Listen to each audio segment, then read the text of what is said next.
Radio Sucesos 101.7 FM presenta su noticiero Sucesos con Milton Pérez y Verónica Larrea. Un periodismo libre para una democracia plena. Los hechos y las opiniones de los sucesos que marcan nuestro tiempo.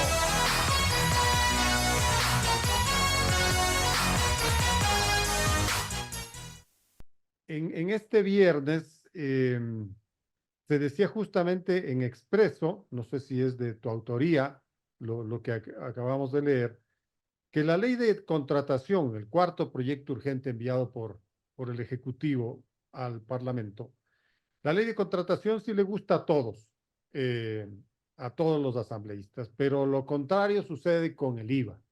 Ahí especialmente el Partido Social Cristiano, la Revolución Ciudadana, han puesto una serie de objeciones y ellos dicen que han puesto algunas alternativas. Ahora, la negativa llega a llamar la atención. ¿Son acaso cuidados preelectorales? ¿Cómo ves esto, Martín? Bienvenido. Gracias, Edgar. A ver, lo del Partido Social Cristiano es bastante obvio.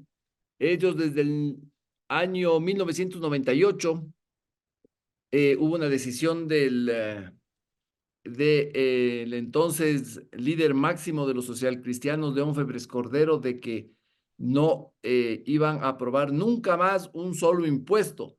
Creo que incluso lo notarizaron, esta decisión. Entonces, ellos están siendo, si quieres ponerlo de esta forma, coherentes con una decisión vieja. Creo que es una decisión que los va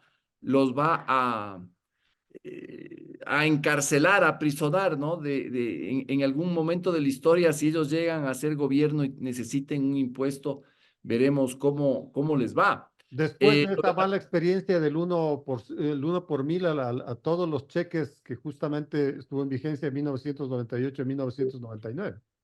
Y esa fue una experiencia nefasta, Edgar. Eso fue uno de los motivos que llevó al caos financiero y a la quiebra del país el 99. Pero sí es importante hacer esta inmersión en el pasado, Martín. El gobierno de León Febres Cordero es el que más subió el IVA hasta hoy, porque lo subió de 6 a 10%, en ese momento se llamaba el impuesto a las transacciones mercantiles. Sí, y es en la historia del país es el aumento más drástico que se tenga registrado, ¿no? Fueron 4 puntos. El otro gobierno que está en segundo puesto es el de Correa, que ese sí accionó sobre el IVA. Sí, y ahora son precisamente ellos los que están en contra. Ahora, yo no sé si esto en el caso del Partido Social Cristiano, incluso en el caso del correísmo, es una oposición un poco de bocas para afuera y que existe algún tipo de acuerdo para que la ley pase por el Ministerio de la Ley. No me sorprendería, Edgar, de que esto ocurra. ¿Cómo accionaría esto? Explícale a la audiencia.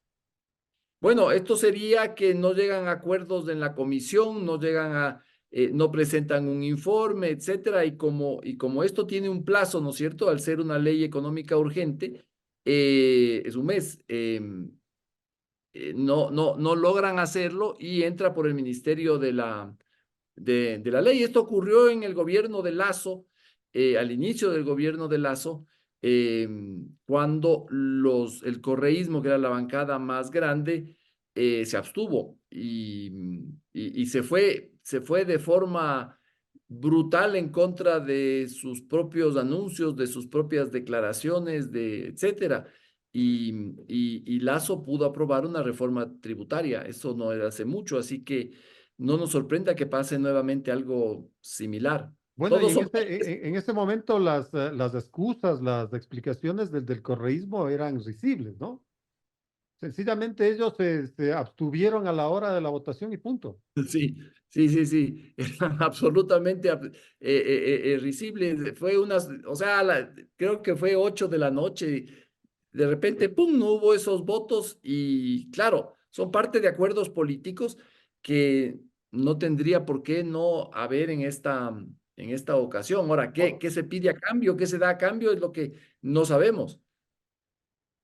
Bueno, quizá esto era lo que de alguna manera se discutió en términos generales en el mes de octubre, en el mes de noviembre, cuando se estableció esta sociedad, llamémosle así, entre el ADN del gobierno, la Revolución Ciudadana y el Partido Social Cristiano. Quizá no estuvieron mejor que pagados cuando la Revolución Ciudadana captó la gran mayoría de las dignidades parlamentarias. Y también algunos puestos que no sabemos con exactitud, pero existe gente que ha sido puesta ahí por cuota del correísmo en el Estado y lo que pasa es que ese acuerdo fue ¿Como tan cuáles, por ejemplo? y yo conozco de mandos medios que ahorita no recuerdo, pero que están. eh, eh, pero claro, el problema es que el acuerdo fue tan poco transparente que no sabemos exactamente de qué se trata, o es un acuerdo que lo van afinando con el transcurrir del tiempo, ¿no es cierto? Ahora, eh, claro, el correísmo tiene algunos temas muy importantes para ellos, como el juicio a la fiscal, ¿no es Claro, cierto?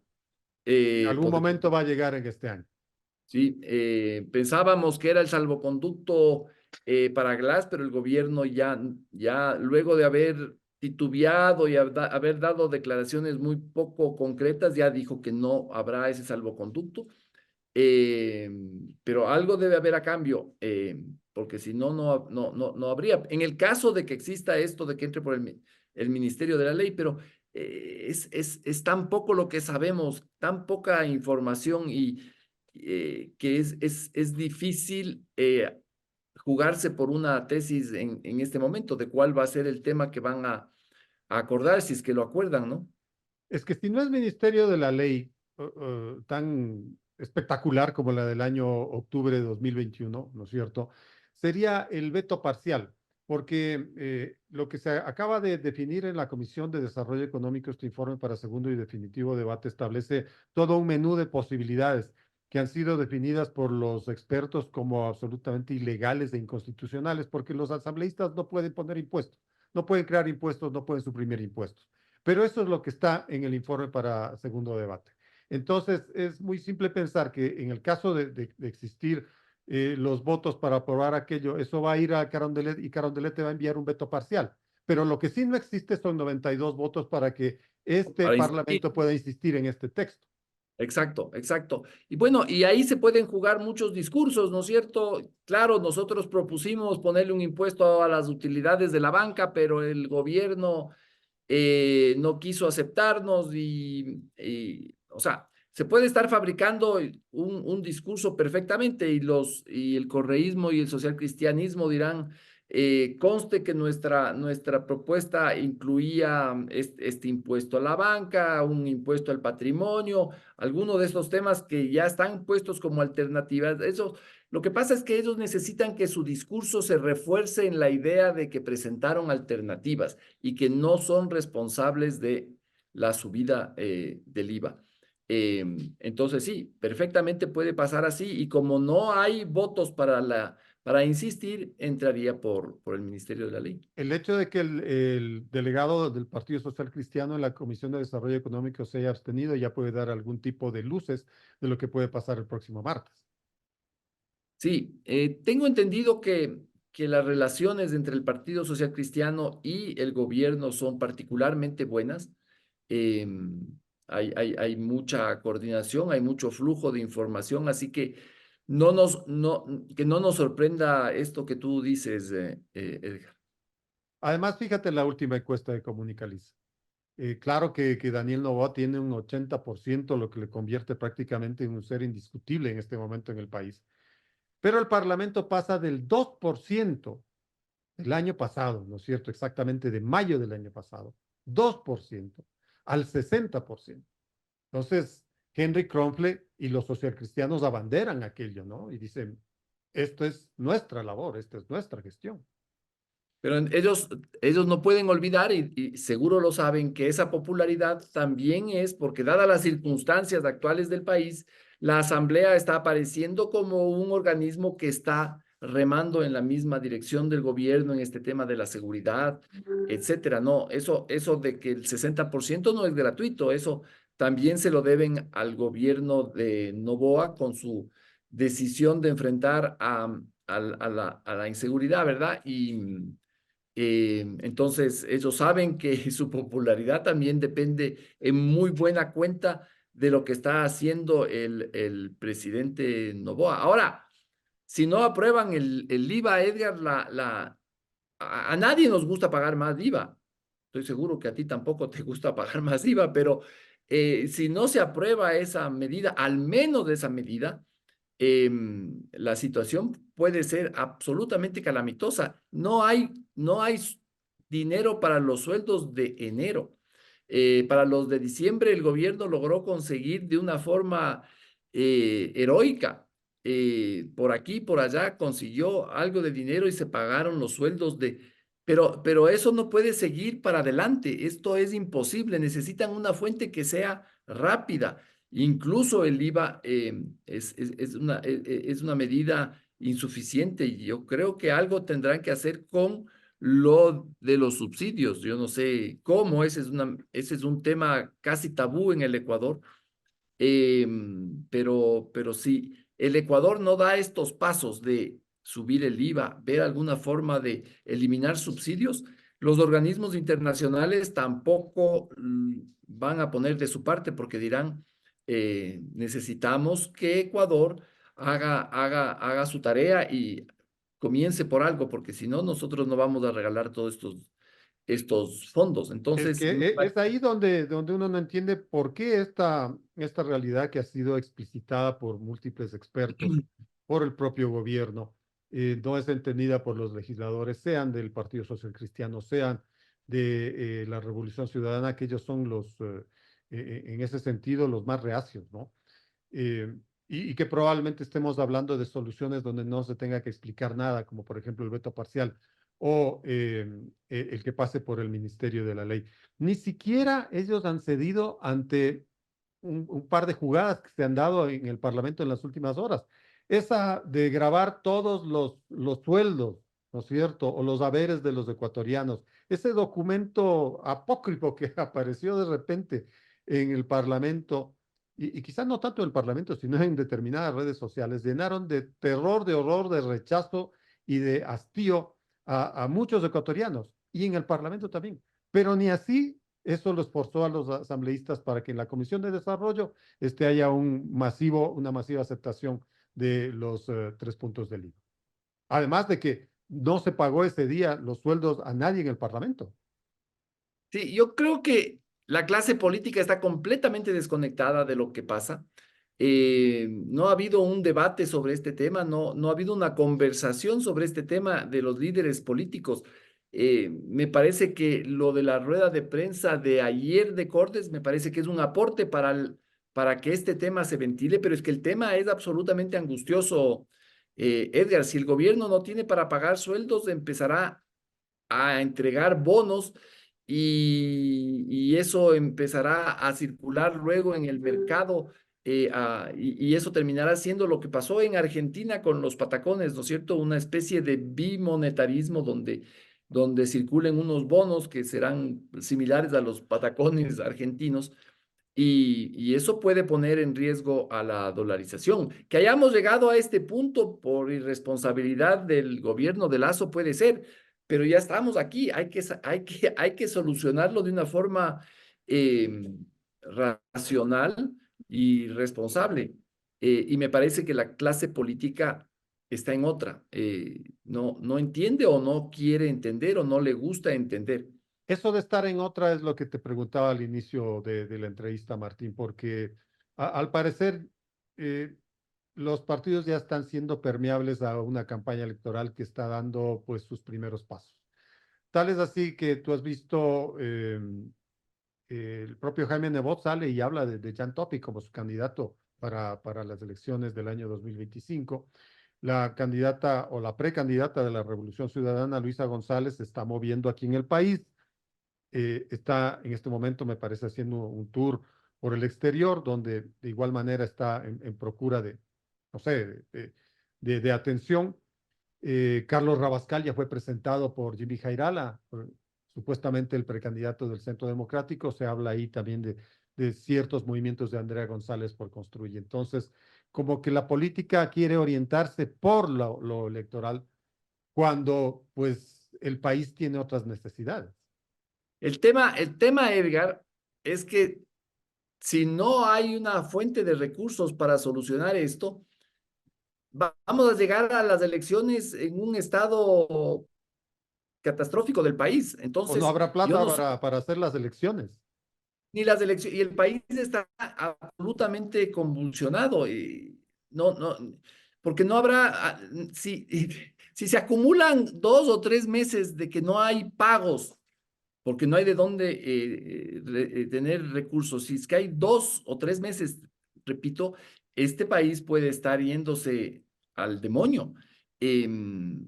Entonces, yo no creo que tampoco les convenga porque la sociedad va a saber de quién fue la responsabilidad también y porque tendremos una circunstancia tan extrema en medio de una crisis de seguridad, en medio de una amenaza del narcotráfico, donde el narcotráfico sí tiene dinero para hacer ciertas cosas. Entonces, las elecciones serían en medio, bueno, como tú dices, no habría plata para las elecciones y peor, no habría plata en el país. O sea, Y la para la gente, consulta popular, pues que se dice que va a estar en abril.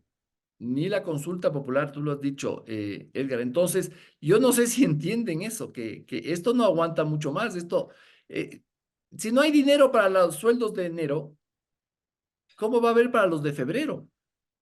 Claro. Imagínate lo que se acumularía. Hasta tenemos Eh, aquí una crisis complicada, ¿no? Que tiene muchos ingredientes, pero tú ves al jefe de Estado más bien mantenerse tranquilo, calmo, no está aterrorizado, eh, ve las cosas con mucha serenidad, que hasta se ha permitido, pues, darle su vacilada al principal líder de la Revolución Ciudadana, al economista Rafael Correa.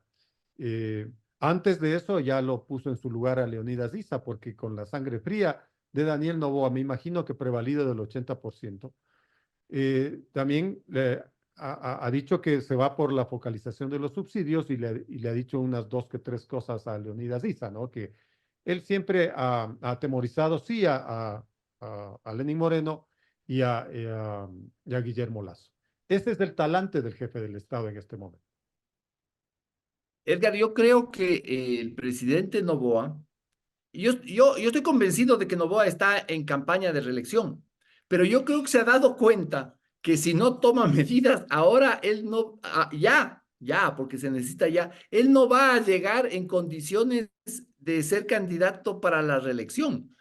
Yo creo que por fuerza de las circunstancias, él se ha percatado de que o soluciona esto en este momento o de aquí a abril este país estará en soletas.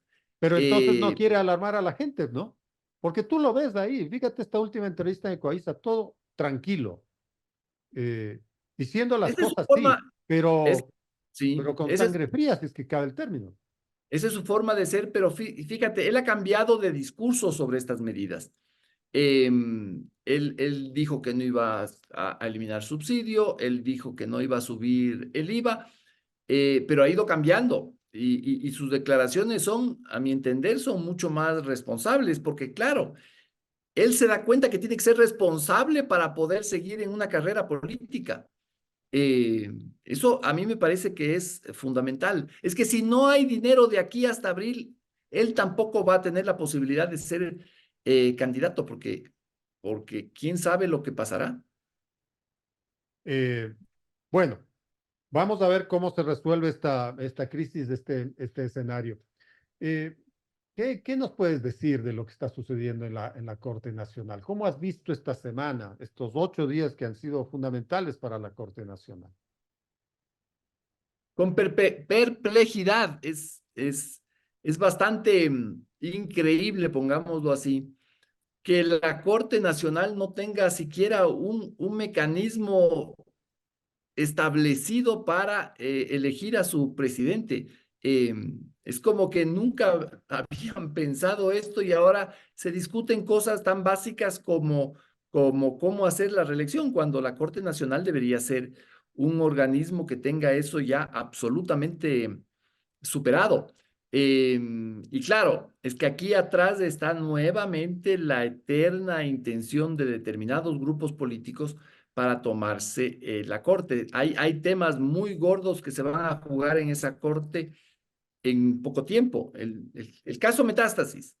Eh, Eso se resolverá básicamente con la nueva corte, con la nueva presidencia de la corte.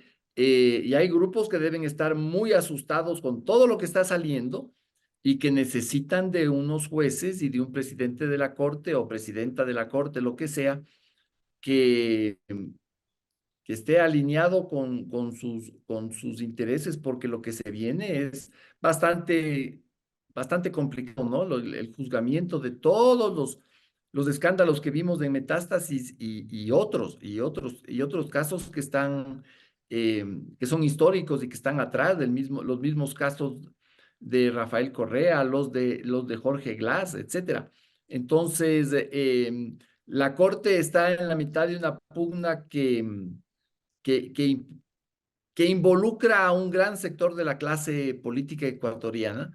Eso no, esos movimientos políticos de esos sectores no pueden darse el lujo de que la Corte exista jueces muy independientes o muy honestos, porque se van a jugar intereses muy grandes. Pero ahí lo que ha prevalecido es la estrategia, yo no sé si del doctor Iván Saquicela o del grupo que lo respalda, porque fíjate esos 9 votos inamovibles hacia él hasta el día de ayer en que se vuelve a convocar la sesión para ver si efectivamente se desbloquea la situación que nació hace una semana exactamente.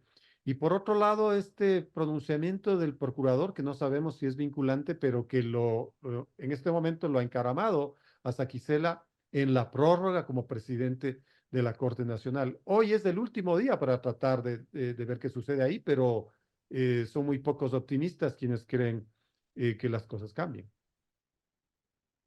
Sí, yo no soy experto, pero yo entiendo que al ver ese fallo, esa opinión de la Procuraduría que sí es vinculante, y también involucra a los 4 jueces que están prorrogados, y si eso también aplica para ellos y que tienen ya el derecho de quedarse para las elecciones. Me parece que esa corriente también está ganando y eso obviamente le conviene a Saquicela.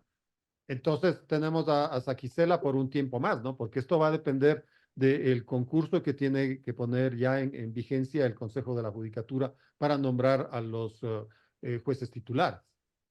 Esto puede durar Parecería, meses o quién sabe parecería, pero como tú cuánto dices, más, ¿no? es difícil saber y podría durar meses, podría durar meses. No sería la primera vez que hay un organismo del Estado ecuatoriano que se queda acéfalo durante Ahí está tiempo. la Contraloría, pues, ¿no? 8 años. La Contraloría, estuvo el Consejo de Participación, ya ni me acuerdo, pero han habido muchos organismos que han quedado acéfalos. Pero imagínate la Corte Nacional, el máximo tribunal de justicia del Ecuador. Sería impresentable, Edgar, pero no me sorprendería en absoluto que eso ocurra.